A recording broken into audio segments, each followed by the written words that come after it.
ఒక చిన్న డౌట్. నేను మొన్న ఒక యూట్యూబ్ చూస్తుంటే ఆ, అందులో మీరు ఒక క్రిస్టియానిటీ ఒక అలెలుయా అన్న ఒక వర్డ్ ని నేను చూశాను. అవును.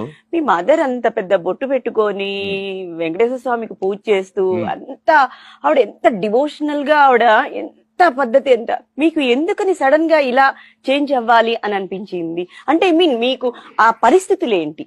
మా అమ్మ బందర్లో క్రిస్టియన్ స్కూల్లో చదువుకునేది. ఆ రోజుల్లో అందరు సిస్టర్స్ ఉంటారు కదా. ఆహా. మా అమ్మకి ముక్కమ్మట నీళ్లు కారుతూనే ఉండేవి 24 hours. ఉమ్. అది it's very rare disease. School అందరూ చివుడు ముక్కు శకుంతల చివుడు ముక్కు శకుంతల అందరూ ఏడిపించారు మా అమ్మని. మీ మదర్ చిన్నప్పుడా? మా మదర్ చిన్నతనంలో. ఆహా. సో తన పక్కన ఎవరు కూర్చునేవాడు కదా. అయ్యో. చివుడు ముక్కు శకుంతల మా పక్కన వద్దని మా అమ్మ సెపరేట్ టేబుల్ లో కూర్చున్నది. ఆహా. ఇంటర్వ్యూలో భోజనం కూడా తనతోటి మిగతా ఫ్రెండ్స్ అందరూ కలిసి భోజనం చేస్తారు కదా స్కూల్లో. అది లంచ్ టైంలో వీడి మటుకు తను సెపరేట్ గా కూర్చుని తను ఒకటే పెరుగును ఏదో మా అమ్మమ్మ కట్టిస్తే తింటూ ఉండేది. బాధగా తింటూ ఉండేది.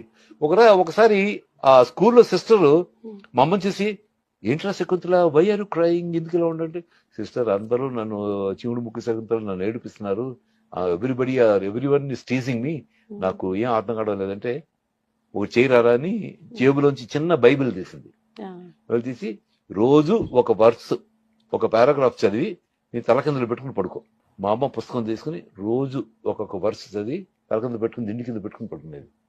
3వ రోజుకి బిలీమి అది ఆగిపోయింది. మా అమ్మ నిద్ర లేచి ఏంటి అనుకునేది, ఏం రావడం లేదు. అద్దంలోకి వెళ్ళి చూసుకుంది, ఆ నీళ్లు రావడం మానేసినాయి. వెంటనే మా అమ్మమ్మ దగ్గరికి వెళ్ళి, అమ్మమ్మ అది అమ్మ నాకు జలుబు రావడం లేదు, నాకు వాటర్. అహోబల్లారావు గారని పెద్ద డాక్టర్ ఉండేవాడు అక్కడ. ఆయన దగ్గరికి వెళ్తే ఆయన మా అమ్మమ్మకి చెప్పాడు, ఇది చాలా రేర్ డిసీజ్ అండి, దీనికి మందు లేదు, అమ్మాయికి పెళ్లి అవ్వడం కూడా కష్టం అవుతుంది, అది ఏదో ట్రై చేద్దాం బట్ గ్యారంటీ ఇవ్వలేవు అన్నాడు. అటువంటిది ఆ దగ్గరికి తీసుకెళ్లి అహోబల్లారావు గారు తీసుకెళ్లి, ఏంటి మా అమ్మాయికి ఆగిపోయిందంటే ఆయన స్టన్ అయిపోయాడు.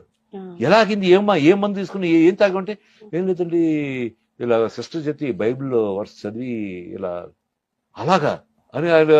ఆఫ్టర్ 6 months ఆయన క్రిస్టియన్ గా కన్వర్ట్ అయిపోయాడు ఆయన అహోబల్లారావు గారు. అప్పటి నుంచి మా అమ్మకి జీసస్ క్రైస్ట్ అంటే విపరీతమైన లవ్.